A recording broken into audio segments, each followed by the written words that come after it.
The United Nations Economic Commission for Africa, Sub-Regional Office for Southern Africa, UNECA SRO-SA, in collaboration with the University of Zambia, Department of Economics, the International Monetary Fund, IMF, Zambia Office, and the United Nations Development Programs, UNDP, organized a public lecture under an initiative to promote engagements with stakeholders in Zambia on topical issues impacting on the economic growth and development of the country. The lecture was held under the theme, Debt Restructuring Underway, What Else is Needed to Achieve Inclusive and Sustainable Economic Growth in Zambia, at University of Zambia, TLC2, on Thursday, August 8, 2024. The lecture included 2 key presentations from the IMF and UNECA, followed by discussant interventions and a question and answer session. The public lecture was done to in order promote student engagement and awareness on the implications of the national debt management process, explore the implications of the ongoing debt restructuring process on Zambia's economic prospects, and promote continuous dialogue amongst partner organizations in an effort to support Zambia's sustainable and inclusive economic growth.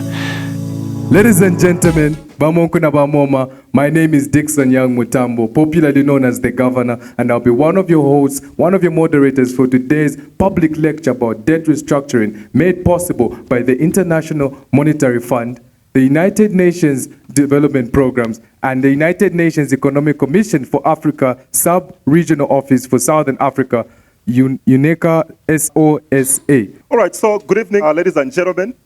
And I wish to welcome you to the University of Zambia, and specifically this public lecture.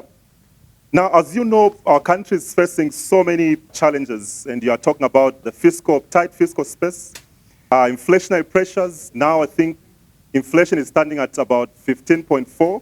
Energy deficiency, you have projected poor agri output. As we try to come up with solutions that are innovative, creative, that are standing a test of time, we then need to have dialogue amongst stakeholders. And as a Department of Economics, which sits in the School of Humanities, we're excited to facilitate such dialogue, because what we want to do is to achieve the bridging of the gap between theory that we teach our students and practice by bringing people from the outside who are practicing in the real sector. Let me therefore take this as an honor and great privilege to welcome you, our partners, to this very important public lecture, and on this topical topic, where we are looking at sustainability with some inclusivity in it. This platform further demonstrates how we can refine our ideas into applied issues. So the theories that we have, and then we have them tested. And this testing tube, if you wanted to say, it is not an artificial one. It is boiling within the industry. And we are saying that how are the lives going to be improved? I just wanted to emphasize the bridge that we are creating here this afternoon. The bridge between theoretical frameworks and the applied issues. And this is very good for you students. So we are therefore very much appreciative of this engagement, and we look forward to this very fruitful discussion as we look at the implications on the ongoing debt restructuring processes in Zambia. The lecture is organized to provide a platform for students yourselves to reflect on Zambia's journey of debt restructuring and to explore other policy interventions needed for the country to achieve inclusive and sustainable economic growth. We also hope that it will be an opportunity to further deepen your understanding as students, your understanding of the complexities of debt restructuring, its impact on Zambia's economic stability and economic growth, while also equipping you with insights into other policy strategies for supporting national development. Is that we're also hoping that it's an opportunity for yourselves to propose interventions that are important to shaping a bright economic future for Zambia, to complement the benefits of the ongoing debt restructuring and to ensure that the benefits of growth are widely shared and that they contribute to the well-being of all the citizens. So when we talk of debt restructuring, just as my brother has said, we are just renegotiating terms. Let's say, for example, you are supposed to pay back a debt in 5 years. Then you see that the coming 5 years you're going to default. So we go to the person who gave us a debt and we renegotiate terms to ask for more time to pay back the debt, let's say 10 years. Looking at the current situation Zambia's in, and looking at how much debt Zambia has accumulated, I'm of the view that debt restructuring is actually good for Zambia because it gives more breathing room in terms of Zambia paying the debts that it owes, so that the money that was intended for debts can be channeled towards other things. Every liability needs to have a compensating asset. So Zambia has restructured the state quite all right, but what it needs to do is to put in place things that are going to help raise money to pay that debt, because this debt has just been, it has been restructured quite all right. It's not like they've cancelled the debt. So they need to put in place sectors that are going to help us raise income, that is going to help us pay for that debt when it is going to be due. If debt restructuring at the moment means that Zambia is going to have an opportunity to produce more as a nation, then it is good. But if they restructure it in such a way that we produce less, then it is bad. Nonetheless, the best alternative is to cancel the debt. But in the meantime, Madam Moderator, the best thing to do is restructure the debt in such a way that it promotes production as well as investments within the borders of Zambia. That way, we're going to pay back our debts in good time and we'll have a good standing with the international community. Looking at the current situation, debt restructuring can be good or bad, in the sense that it's good for the fact that it gives relief to the borrower, and then looking at the fact that it also extends the maturity. So Zambia at the current moment, it's okay for them to restructure the debt, looking at how they are going to generate the income. But it's bad in the sense that the future generation is the one that are going to suffer the burden of the debt. Debt restructuring is quite a subjective topic. If you restructure with a view to make further investments, it's a good thing. But looking at Zambia's current state, the better alternative they would have gone for was a debt cancellation. Yes. Because if debt restructuring is not handled well, it's something that I like to call generational debt. It will not be settled now, but will be settled in the future by someone else who will want to have who say a president who will come in with their own ideas in their main area of focus, but their main area of focus will be altered because of there being a debt that will need to be settled. On the topic of discussion, debt restructuring underway, how can we achieve inclusive and sustainable economic growth? But first things first, we have to understand what is debt restructuring. How can we achieve inclusive and sustainable economic growth? And what is inclusive and sustainable economic growth? Well, we first have to understand in simpler terms that when we are talking about debt restructuring, we are simply referring to a more simple way or easier way of a country repaying its debt.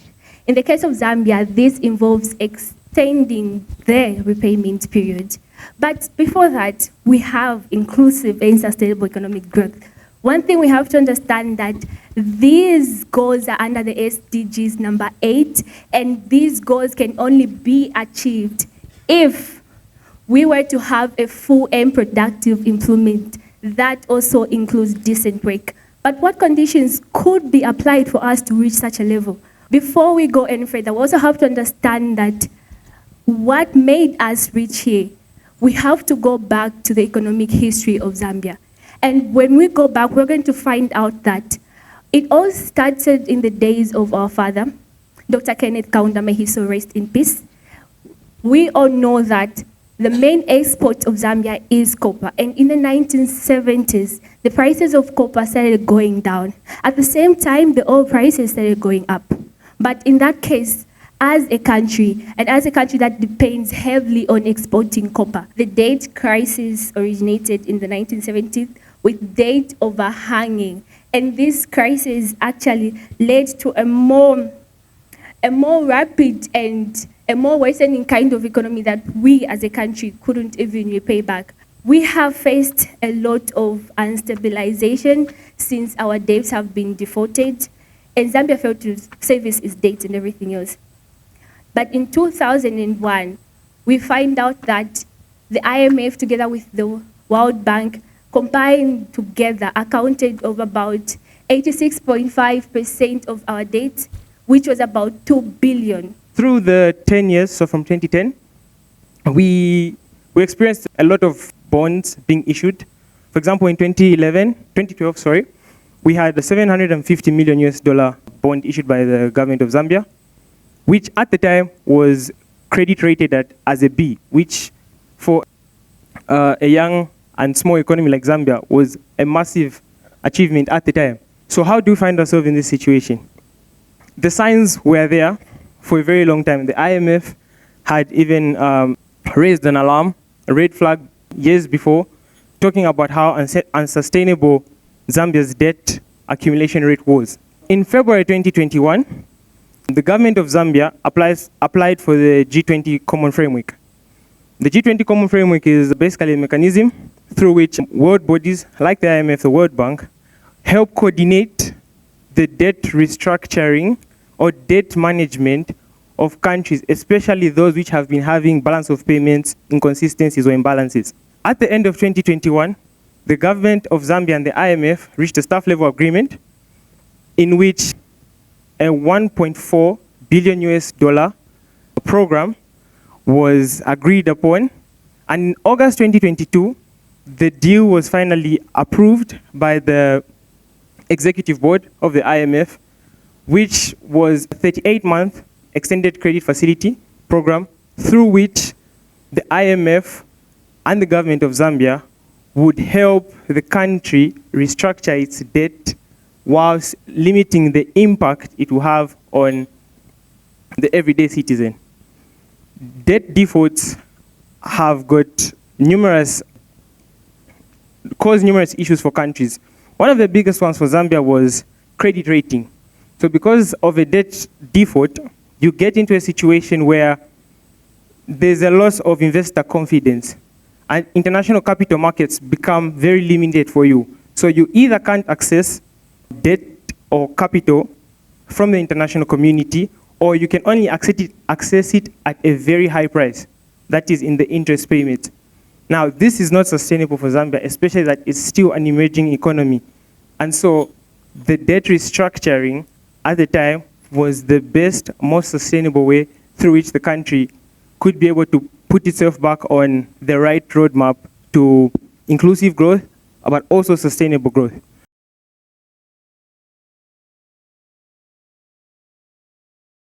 So the first piece of good news for the sub-Saharan African region is that after 2 years of declining growth, the outlook for the region is actually improving. It's improving, but it remains pretty tepid. It's not a very high growth, not fast enough to keep up with the population growth rate. Growth is expected to rise from 3.4% in 2023, that's the graph that you see on the top over there, to about 3.8% in 2024. And you can see Zambia is hovering around there. You know, unfortunately in 2024, the drought has hampered the economic recovery that we forecasted, both because we have massive energy shortages, because most of the power in this country, as you know, is hydro-generated, and also because, you know, the drought is impacting the livelihood, a lot of farmers and consumption. So that has essentially, you know, decreased our economic projection for Zambia to 2.3% in 2024. The second piece of good news is that the macroeconomic imbalances continue to improve. So the median headline inflation across the region peaked from 10% in November 2022 to around 6% earlier this year in 2024. Unfortunately, here again, you know, Zambia has increasing inflationary pressure. As was mentioned, the latest inflation was 15.4%. And, you know, this is in part because of the large exchange rate pass-through, but mostly increase in food prices, and to some extent fuel prices, right? So inflation is a bit more sticky in Zambia.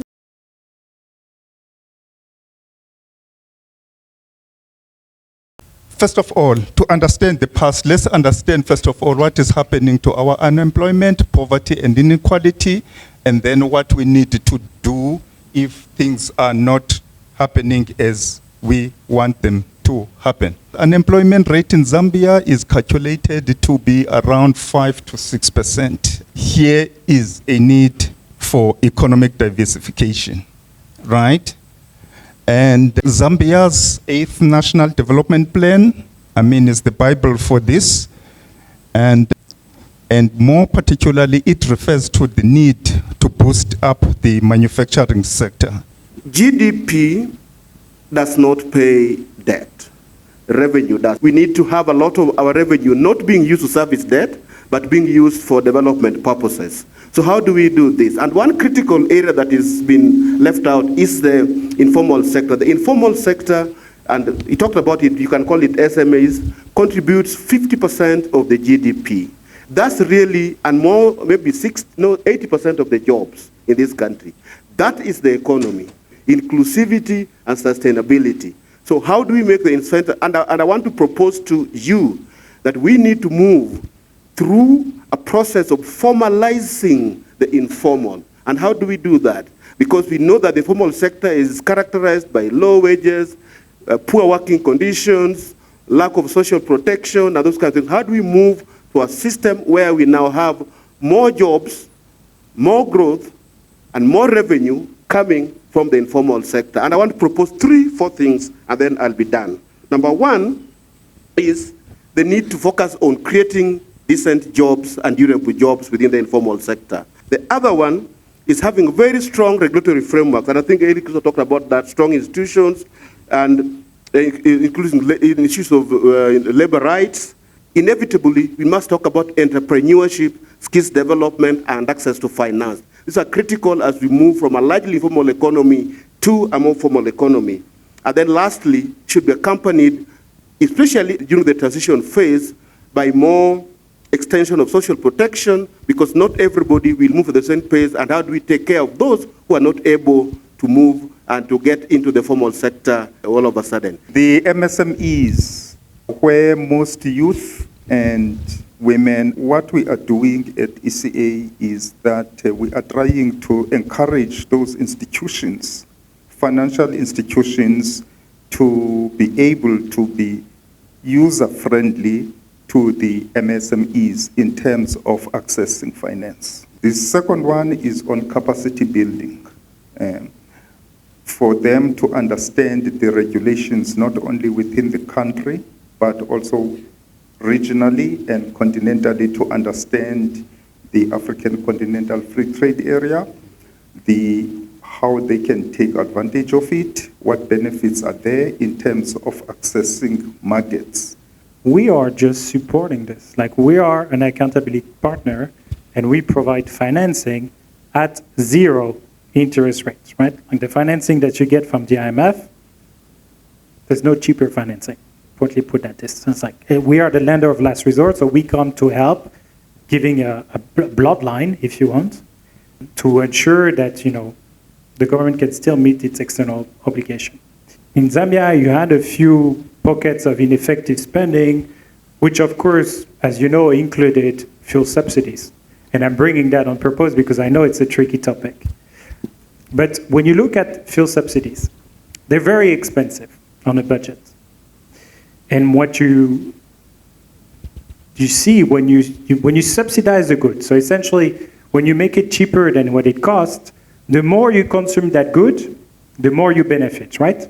So people who consume the most fuel are usually the wealthier part of the population, the bigger firms and so on. Well, they benefit the most, right, from this. So in a way, it's an effective fiscal allocation. Of course, it wouldn't be fair to not mention the fact that when you remove fuel subsidies, the price of transport increase, right? And there's this price that increases everywhere because fuel price now is no longer subsidized, so it evolves with the rest of the global market, as many other countries in the world. And so when that happens, then you need to cushion this impact on the most vulnerable, right? And so that's why a lot of the fuel subsidy removal, the savings, were put on social spending. So that's why I was saying that under the IMF program, the social spending actually this year will more than about triple since we started, right?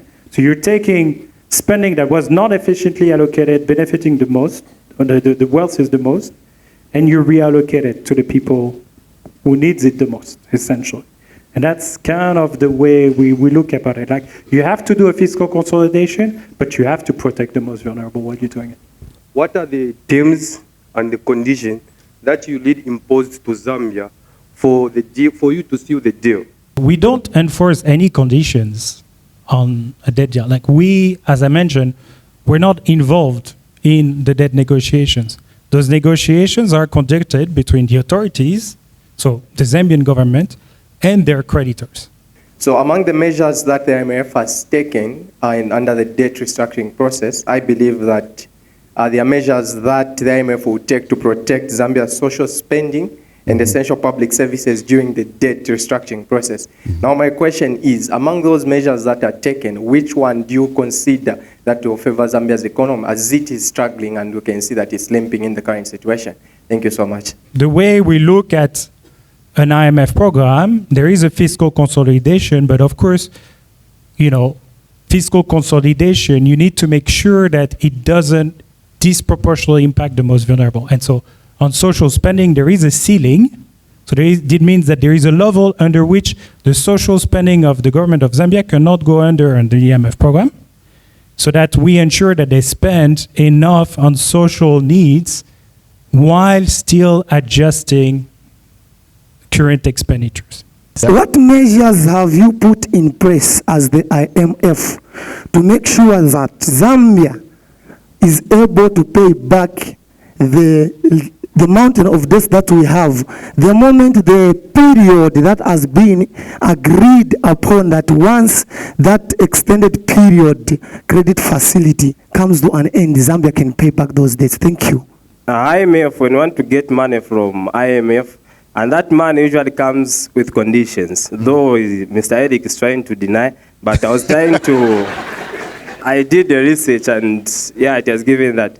And one of the conditions which we were given as Zambia recently was the removal of subsidies, which has enabled us the high price of fuel. And most of the people who have been affected are the poor.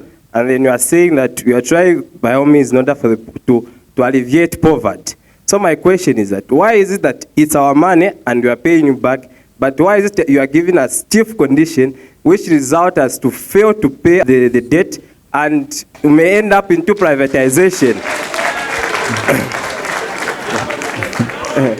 Yes, because remember in 1991, today we are complaining the issue of privatization. We don't own mines. It's because of we failed to pay the debts, and during the MMD, we end up privatization our mines to be owned by privates. So my question is that why is it are you giving us stiff condition which the money we are going to pay back at the end of the day? Thank you.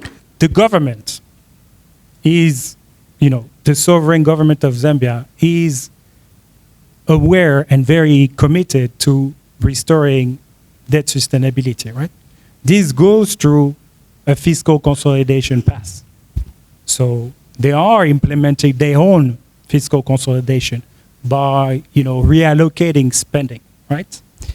On fuel subsidies, yes, you are right. There is an effect when you remove fuel subsidies because people with the least disposable income are also the least able to afford any small increase, right? In a bus ticket, in a tariff ticket. But this is why, there is a big reallocation towards social spending. The idea here is like making sure that you take money that was leaking mostly to the people who didn't need it and did benefit some of the most vulnerable, but at a very high cost, and you make this a much more targeted approach so that the cash go into the hands, the pocket of the people that need it the most, right? Like the response to the drought is partly made possible because those subsidies have been removed, right? Because the government now has the money to ensure that there's no hunger in this country. The other thing that helps the government is like by freeing that amount of cash, you also free some amount to invest in education, to invest in some of the projects that the government prioritize, and the economic growth originating from this brings more revenue, right? So that then creates a virtuous circle where your budget increase and you can afford to support your people more, right?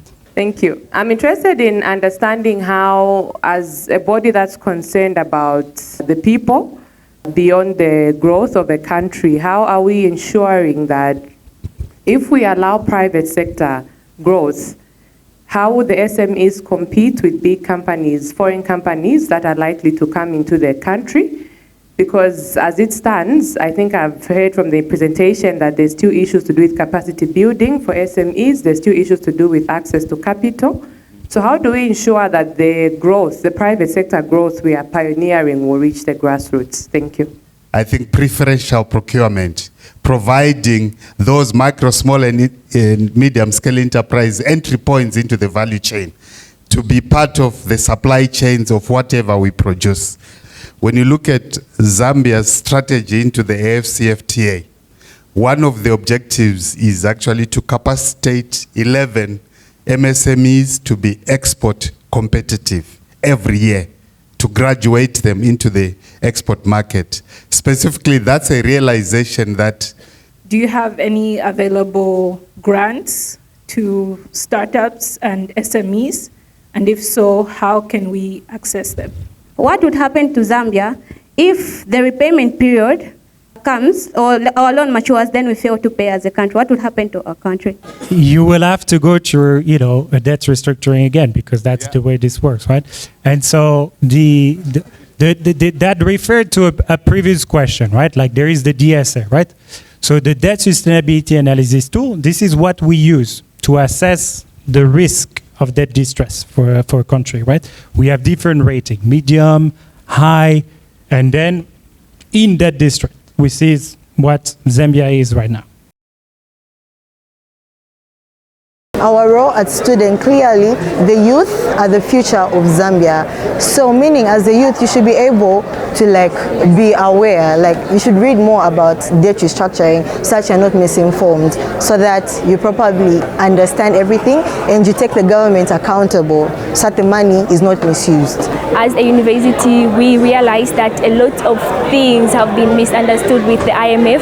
And I think as if our role as students is to be able to understand, research more so that we know how we're able to implement conditions that are going to make us, reach a point where we have inclusive and sustainable economic growth. Another thing we have to know is that as students, the main key things that we have to involve ourselves into is agriculture, not just focusing on financial systems and everything else. My biggest takeaway is there needs to be more public outreach, community engagement into this kind of topical issues that the country currently faces. It would be very important for us to have these conversations more frequently. My view on debt restructuring has really been broadened on how Zambia has to work on its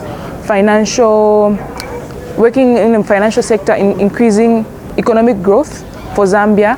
And one of my key takeaways was learning more about progressive income tax. So I just attended the public lecture on debt restructuring. The program was very insightful. I wasn't expecting much, but fortunately, being in attendance has just given me a broad aspect of what it means when we talk about debt restructuring.